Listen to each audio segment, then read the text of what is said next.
Hello दोस्तों, कैसे हैं आप सब। उम्मीद करती हूँ आप लोगों को mafia the lover little girl की कहानी बेहद पसंद आ रही होगी। अगर आप लोगों को ये कहानी पसंद आ रही है तो प्लीज़ मेरे चैनल को सब्सक्राइब जरूर कर लेना और ढेर सारे लाइक ज़रूर देना और कमेंट करके मुझे ज़रूर बताना। तो चलिए, ये है कहानी का चौथा भाग, तो कहानी को शुरू करते हैं। प्रिया उससे अपना हाथ छुड़वाने की लगातार कोशिश कर रही थी और इधर-उधर अपनी आँखों में आँसू लिए देख रही थी कि कोई आके उसकी मदद कर दे, पर कोई भी आगे नहीं आया और सब खड़े तमाशा देख रहे थे और ना ही किसी टीचर या प्रिंसिपल को बुला रहे थे। इधर कबीर की एक मीटिंग थी तो वह अपनी मीटिंग अटेंड करने चला गया। कबीर अपनी मीटिंग अटेंड कर ही रहा था कि बीच में प्रिया पर नज़र रखने वाले बॉडीगार्ड का फ़ोन आया। कबीर ने अपने फ़ोन को देखा तो उसने झट से उठा लिया। सामने वाले की आधी बात सुन कबीर का ऑरा भयंकर ही हो गया। वो जीता जागता एक शैतान लग रहा था। पास खड़े रजत ने अपने बॉस को देखा तो उसका खून उल्टी दिशा में दौड़ना शुरू हो गया। उसे अंदाजा हो गया था कि आज तो कुछ भयानक होने वाला है। कबीर फौरन मीटिंग रूम से बाहर की ओर भागा। बोर्ड मेंबर्स ने जब कबीर को इस तरह अचानक मीटिंग रूम छोड़ भागते हुए जाते देखा तो सब चौंक गए, क्योंकि ये पहली बार था जब कबीर इतनी ज़रूरी मीटिंग पर कोई फ़ोन अटेंड करे और इस तरह मीटिंग छोड़े। रजत भी कबीर के पीछे चला गया। कबीर अपनी कार में बैठा और ड्राइवर को फ़ौरन कॉलेज की ओर चलने को कहा। गार्ड भी फ़ौरन हरकत में आए और कबीर के पीछे हो लिए। कॉलेज कबीर के ऑफिस से 30 मिनट की दूरी पर था, पर कबीर ने सख्त ऑर्डर पर ड्राइवर ने 10 मिनट में ही कॉलेज पहुंचा दिया। कबीर का हर एक गार्ड वेल ट्रेंड था। एक समय पर एक गार्ड 20 लोगों से निपट सकता था। कबीर उनको पर मंथ 1 करोड़ सैलरी देता था और अपने ड्राइवर को 50 लाख। कुल मिलाकर कबीर के सर्वेंट भी 1 लाख एंजॉय करते थे। कबीर की ऑडी कॉलेज में स्पीड से एंटर हुई और धूल छोड़ते हुए एक तेज ब्रेक के साथ रुकी। कबीर के बॉडीगार्ड ने कार का दरवाजा खोला। कबीर अपने फुल एटीट्यूड और खतरनाक ऑरा के साथ बाहर निकला और उसके गार्ड को प्रिया के पास ले चलने को कहा। इधर विवेक प्रिया के साथ बदतमीजी कर रहा था।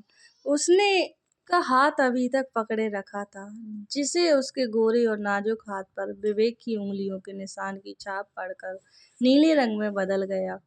प्रिया ने अपना फोन निकालकर विमान को फोन करना चाहा, पर विवेक ने फोन छीन लिया और बदतमीजी के साथ बोला, ऑनलाइन जाने मन, कभी नजर उठाकर हमें भी देख लिया करो। अपने आशिक से तो बाद में बात कर लेना। विवेक पीछे उसके चमचे भी उसकी बात पर हंसने लगे। प्रिया अपने आंखों में आंसू लिए बोली, भैया हमें छोड़ दो। ओनली ऐसे कैसे छोड़ दे, हम तो तुम्हारी सैया हैं। भैया बोलकर दिल्ला, छोड़ो जाने मन। कबीर अपनी भयानक आवाज में बोला, हाथ छोड़ लड़की का। कबीर को कोल्ड वॉइस सुन विवेक पीछे मुड़ता हुआ बोला, अब कौन नया रोमियो आ गया इस जूलियट का। सब लोग कबीर की ओर देखने लगे। कबीर ब्लैक टैक्सीडो में जहर लग रहा था। लड़कियां तो अपने सामने खड़े इतने हैंडसम लड़के को देख बेहोश होने के कगार पर थी। कबीर के बोलने पर विवेक ने कहा, अब तुम कौन हो भाई और क्यों छोड़ूं मैं इसका हाथ। क्या जाने मन, तुम्हारे तो बहुत आशिक निकले, एक हमें भी बना लो तो क्या जाएगा तुम्हारा।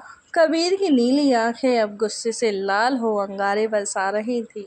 उसकी नज़र एक टक प्रिया के हाथ पर थी, जिसे विवेक ने पकड़ रखा था। कबीर आगे बढ़ा और एक झटके से विवेक के हाथ को ट्विस्ट करके छुड़वा लिया और प्रिया को अपने आगोश में ले लिया। कबीर के हाथ छुड़वाने से विवेक अपना हाथ पकड़े एक साइड हो गया। उसने अपने चमचों को कबीर पर अटैक करने को कहा तो कबीर ने अपने राइट हैंड को ऊपर उठाया।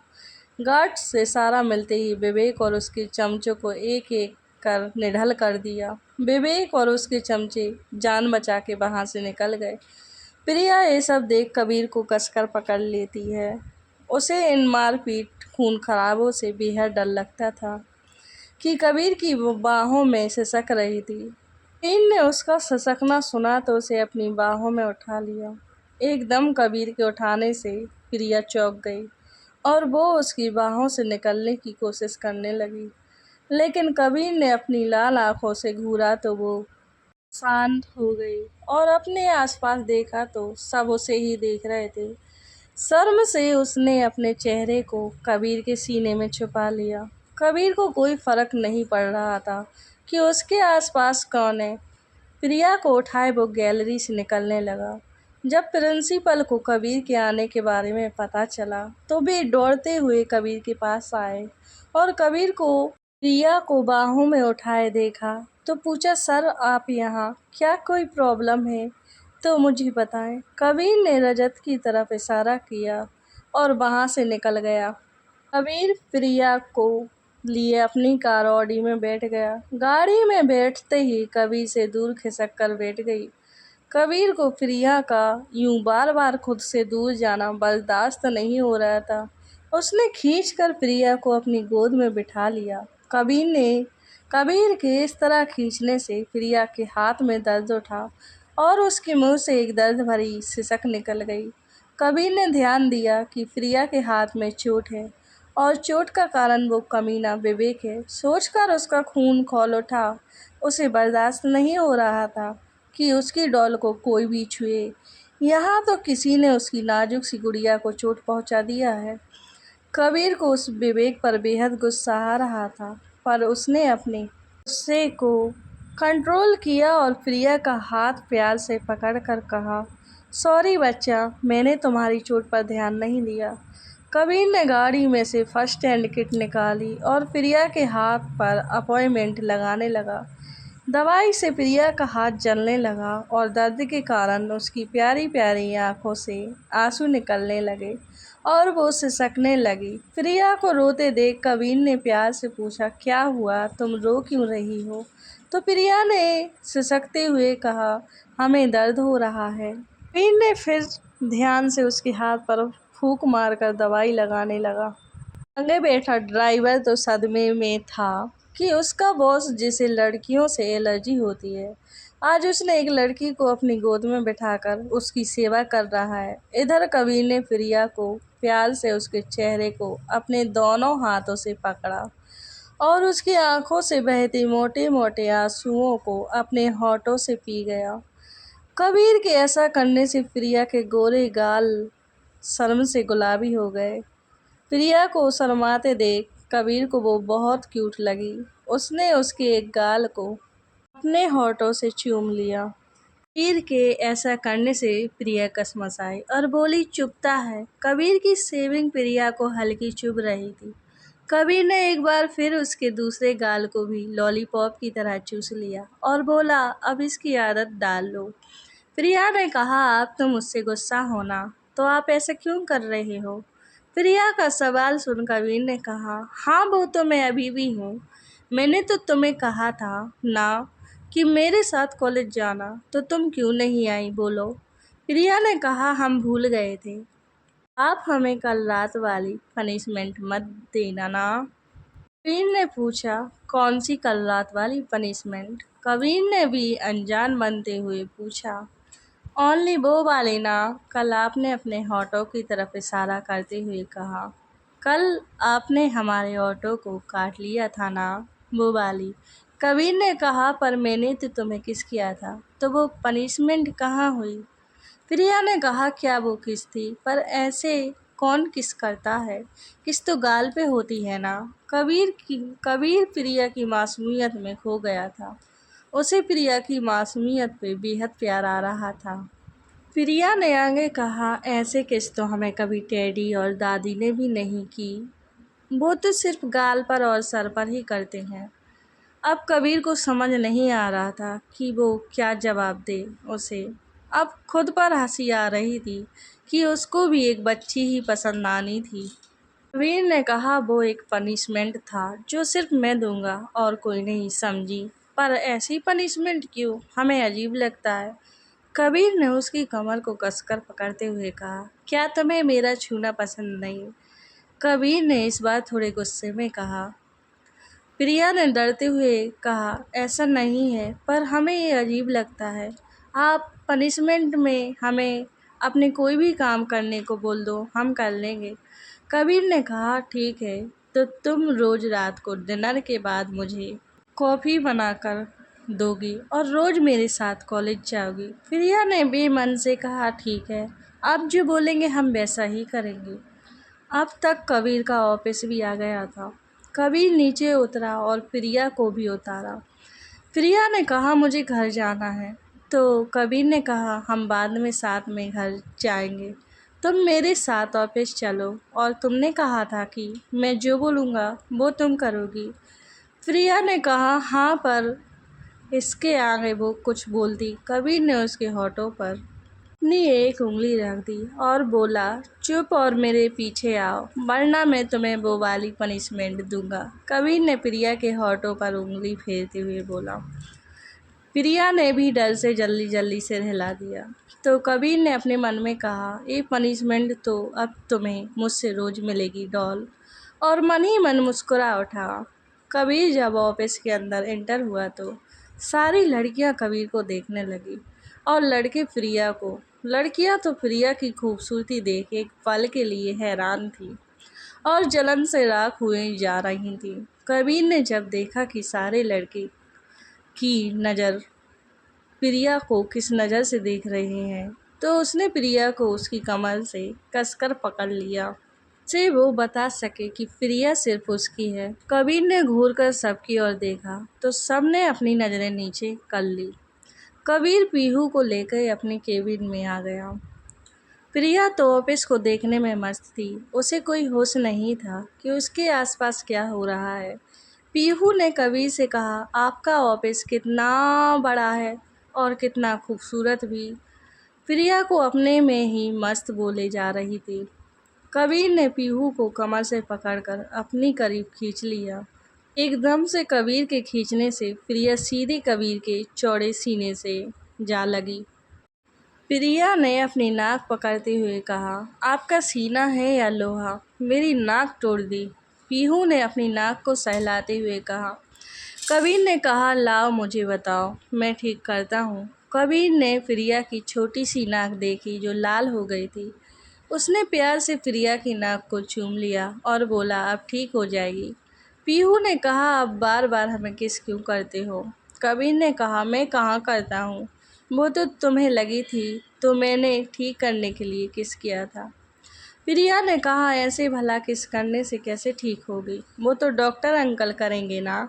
कबीर ने उसे अपनी बातों में लगाते हुए बोला, पर दादी ने कहा था कि चोट पर किस करने से नाक ठीक हो जाती है, क्या तुम्हारा दर्द कम नहीं हुआ। प्रिया कबीर की बातों में चोट को भूल गई थी, जिससे थोड़े समय बाद दर्द कम हो गया। प्रिया ने जब अपनी चोट को देखा तो अब दर्द हल्का था, तो वो खुशी से चहकती हुई बोली, हाँ, सच में दर्द कम हो गया। कबीर मन ही मन बोला, मेरी डॉल को बेवकूफ़ बनाना कितना आसान है। इस टाइम भी दुनिया में तुम्हारी जैसी प्योर सोल का होना कितना मुश्किल है। पता नहीं अब तक तुम इस धोखेबाज दुनिया में कैसे सफ़र किया होगा, पर आने वाले वक्त में तुम्हें सबसे छुपा कर रखूँगा। तुम्हारी मासूमियत पर ही तो मेरा ये दिल तुम पे कायल हुआ है। मैं इस मासूमियत को खोने नहीं दूँगा। अब तुम सिर्फ़ और सिर्फ़ मेरी हो, सिर्फ़ मेरी। You are only and last angel of this devil. Priya ने कबीर को आवाज़ लगाई और बोली, आप कहाँ खो गए, मुझे भूख लगी है। कबीर होश में आया और बोला, हाँ बोलो, तुम्हें क्या खाना है, मैं अभी तुम्हारे लिए ऑर्डर कर दूँगा। प्रिया ने अपनी कहा, मुझे मोमोज, पिज़्ज़ा, चीज़ सैंडविच और कोल्ड ड्रिंक, बस इतना है। कबीर ने उसकी इतनी लंबी लिस्ट सुनी तो चौंक गया और बोला, तुम ये सब अकेले खाओगी। हाँ, अगर आपको भी खाना है तो आप भी ऑर्डर कर लो। प्रिया ने थोड़ी स्वीट सी आवाज़ में कहा, आप मेरे वाले मोमोस तो नहीं खाओगे ना। कबीर को उसका क्यूट सा सवाल सुन हंसी आ गई और बोला, ठीक है, मैं नहीं खाऊंगा तुम्हारा खाना, ओके। कबीर ने उसे सोफे पे बिठाया और फ़ोन कर प्रिया का ऑर्डर मंगा लिया। कुछ समय बाद ऑर्डर आ गया। कबीर ने ऑर्डर लिया और कॉफ़ी टेबल पर लगा दिया। प्रिया खाना देखते ही छोटे बच्चे की तरह खुश हो गई। कबीर ने खाना प्रिया के लिए सर्व किया और खाने को बोला। प्रिया ने सैंडविच उठाया और बड़े बड़े बाइट लेके खाने लगी। कबीर ने उसे इस तरह खाते देखा तो बोला, आराम से खाओ, खाना यही है, भागा थोड़ी जा रहा है। प्रिया ने कहा, मुझे भूख लगी है, मैं ऐसे ही खाऊंगी। प्रिया अपना खाना खाने में मस्त हो गई और कबीर अपनी डॉल को खाते हुए प्यार से देख रहा था। उसके हिलते होठ कबीर को इनविटेशन दे रहे थे। प्रिया ने आज बेबी पिंक कलर की घुटनों तक फ्रॉक पहनी थी और बेढंग तरीके से बैठने की वजह से उसकी फ्रॉक उसके घुटनों से थोड़ा ऊपर की ओर उठ गई थी। कबीर की नज़र उस तरफ गई तो उसे अपना गला सूखता हुआ महसूस हुआ। उसने अपनी नज़र वहाँ से हटाई और अपने मन में सोचने लगा, ये लड़की मुझे सेड्यूस करने की कोशिश कर रही है। कबीर की नज़र बार बार उसके पैरों पर जा रही थी। उसकी बॉडी गर्म हो रही थी। उसने अपनी टाई ढीली की और अपने आप को डाइवर्ट करने की कोशिश की। प्रिया ने कबीर को अपनी तरफ देखते पाया तो उसने पूछा, आप खाना नहीं खा रहे? अगर आपको भूख लगी है तो आप इसमें से खा सकते हो। प्रिया ने अपनी स्वीट सी वॉइस में पूछा तो कबीर का ध्यान उसकी तरफ उठा। उसने उसके मुंह को देखा तो उसकी ग्रेज आइज लाल हो गई थी, नाक भी लाल हो गई थी और आंखों में पानी इकट्ठा हो गया था।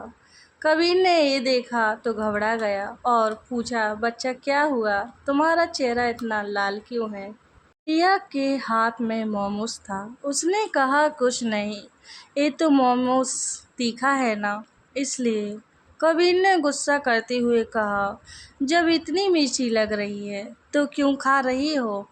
उसके हाथ से मोमोज ले उसने प्लेट में रखा और उसे उठाकर केबिन में बने बाथरूम में ले गया और उसके हाथ धुलवाए। प्रिया ने कहा, पर मुझे और खाना है प्लीज़।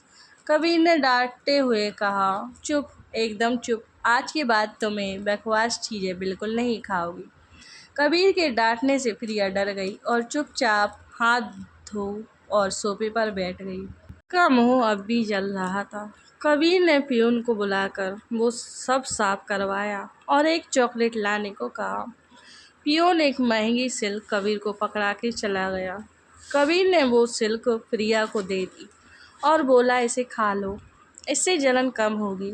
प्रिया जो मुंह फुलाए बैठी थी, कबीर के चॉकलेट देने से खिले हुए फूल की तरह खिल उठी। उसने झट से चॉकलेट ले ली और खाने लगी। कबीर ने उसे इस तरह करते देखा तो मुस्कुराकर ना में सिर हिला दिया। कबीर अपना टॉप लेके प्रिया के पास ही बैठ गया। प्रिया चॉकलेट खा कम रही थी और मुंह पर ज़्यादा लगा रही थी। उसने अपने हाथ की उंगलियों को भी नहीं छोड़ा और उन्हें भी भर लिया। प्रिया ने कबीर से पूछा, हम घर कब जा रहे हैं? तो कबीर ने उसकी तरफ देखा तो उसको हंसी आ गई। कबीर को हंसता देख प्रिया ने कहा, आप हंस क्यों रहे हो? कबीर ने अपने मोबाइल से प्रिया की फ़ोटो ली और हंसते हुए उसकी तरफ अपना मोबाइल कर दिया। प्रिया ने अपना मुंह देखा तो वो भी चौंक गई। बोली, ये कौन है? प्रिया को इस तरह चौंकता देख कबीर को हंसी आ गई और बोला, ये तुम हो मेरी क्यूटी पाई। प्रिया को अब शर्म आ रही थी, इसलिए उसने कहा, हम अभी साफ करके आते हैं। प्रिया जैसे ही उठने को हुई, कबीर ने उसे खींचकर अपनी गोद में बिठा लिया और बोला, मुझे अभी चॉकलेट खानी है। प्रिया ने खाली रेफर दिखाते हुए बोला, पर ये तो ख़त्म हो गई, अब मुझे जाने दो, अब मुझे अपना चेहरा साफ करना है। कबीर की नज़र तो बराबर प्रिया के होठों पर बनी हुई थी। उसने इंडिकेटिव वॉइस में कहा, मैं अपनी चॉकलेट अपने आप खा लूँगा। प्रिया कुछ और कहती, कबीर ने उसका मुंह अपने होठों से बंद कर दिया। कबीर ने प्रिया के होठों और गाल पर लगी चॉकलेट को लीक करने लगा। प्रिया कबीर को अपने से दूर करने के लिए झटपटाने लगी, पर कबीर ने उसके दोनों हाथों को अपने एक हाथ से पकड़कर सोफे पर सुला दिया और खुद उसके ऊपर आकर लगातार चॉकलेट को अपनी जीभ से लिक करने लगा। कबीर जब उसके होठों को छोड़ गालों पर लिक करता तो प्रिया बोली, आप क्या इतना ही बोल पाई थी कि कबीर ने अपनी जीभ को उसके मुंह में ले गया और प्रिया की जीभ को अपनी जीभ से रोल करने लगा। कबीर की किस अब धीरे धीरे वाइल्ड और पेशेंट होती जा रही थी। कबीर ने प्रिया के होठों को काट भी लिया था। इससे प्रिया अपना मुंह बंद ही नहीं रख पा रही थी और इसी का फायदा कबीर बखूबी उठा रहा था। वीर को अपने मुंह में खून का टेस्ट आया तो वो प्रिया से अलग हुआ और उसके होठों को देखने लगा जो सूज गए थे और उसमें खून भी आ रहा था। कबीर के छोड़ते ही प्रिया लंबी लंबी सांसें लेने लगी जिससे उसका सीना ऊपर नीचे हो रहा था। प्रिया की चेस्ट हिलने की वजह से कबीर के चौड़े सीने से लग रहे थे। कबीर को अब अपने शरीर में गर्मी का एहसास हुआ। उसने एक बार फिर से प्रिया की ओर देखा तो जो अभी भी अपनी सांसों को संभाल रही थी। प्रिया फिर से कुछ बोलने को हुई कि कबीर ने बोला, sorry doll, you have to resist. Priya कुछ रिएक्ट कर पाती उससे पहले कि कबीर ने एक बार फिर उसके होठों पर अपनी गिरफ्त कर ली। इस बार प्रिया ने अपने होठों को कसकर जकड़ रखा था जिससे कबीर उसे किस ना कर पाए, पर कबीर तो कबीर है। कबीर ने प्रिया की ओर देखा जो उसकी ओर ही देख रही थी और ना में सिर हिला रही थी। कबीर ने कहा, बेबी लास्ट टाइम, उसके बाद नहीं करूँगा, ओपन यूर माउथ। प्रिया ने कहा, नहीं आप छोड़ो मुझे प्लीज़। पर कबीर ने अपने हाथ को प्रिया के सीने पर रखा और लगातार प्रिया की आंखों में देख रहा था और आंखों ही आंखों से बॉन्ड कर रहा था कि मुंह नहीं खोला तो क्या होगा। कबीर के प्यार से किस करने और बॉडी के सहलाने से प्रिया को नींद आ गई। कबीर प्रिया के होठों को तब तक किसता रहा जब तक उसके होठों का खून नहीं रुक गया। जब उसका मन भर गया तो कबीर ने प्रिया को आज़ाद कर दिया। कबीर ने जब प्रिया को देखा तो प्रिया सो चुकी थी। कबीर ने धीरे से कहा, आई एम सॉरी डॉल, पर मैं खुद को तुम्हारे सामने कंट्रोल नहीं कर पाता। कबीर ने प्यार से प्रिया के फोरहेड पर किस किया और उसे अपनी गोद में उठाया और अपने केबिन में बने रूम में किंग साइड बेड पर सुला दिया। प्रिया किसी गुड़िया की तरह उस बड़े से बेड पर मासूम से बच्चे की तरह लग रही थी। कबीर ने एक बार फिर प्रिया के सर पर किस किया और बाहर आ गया। कबीर को काम करते काफ़ी समय हो गया था। अब शाम के 7 बज रहे थे। रजत ने कबीर के केबिन पर नॉक किया तो कबीर ने कम इन कहा। रजत अंदर आया और कबीर को गुड इवनिंग विश किया। कबीर ने अपने सर को हिला दिया और रजत ने एक फाइल कबीर को पकड़ाते हुए बोला, सर ये उस लड़के की फ़ाइल है जो आपने मंगवाई थी। कबीर ने फ़ाइल ली और बोला, अभी कहाँ है वो? रजत ने कहा, वो अभी एक ब्लू नाइट क्लब में है। कबीर ने फ़ाइल खोली जिसमें विवेक की इन्फॉर्मेशन थी। कबीर ने फ़ाइल को पढ़ा और चेहरे पर एक खतरनाक स्माइल के साथ बोला, बहुत शौक है इसे लड़कियों के साथ खेलने का, पर अब की बार गलत लड़की को हाथ लगा दिया। रजत ने अपने बॉस के चेहरे को देखा जो एक खतरनाक लुक दे रहा था। रजत का एक्सपीरियंस बोल रहा था कि अब कुछ बड़ा होने वाला है। कबीर ने कहा, उठवा लो उसे। रजत ने यस बॉस कहा और जाने के लिए जैसे ही मुड़ा कि रजत और कबीर को कुछ ज़ोरदार किसी चीज़ की टूटने की आवाज़ आई। ये दोस्तों कहानी का भाग यहीं पर ख़त्म करते हैं। उम्मीद करती हूँ आपको ये भाग ज़रूर पसंद आएगा। अगर पसंद आता है तो बहुत सारे लाइक ज़रूर करना और कमेंट करके मुझे ज़रूर बताना। और अगर आप लोगों ने मेरे चैनल को सब्सक्राइब नहीं किया है तो प्लीज़ मेरे चैनल को सब्सक्राइब ज़रूर कर लेना।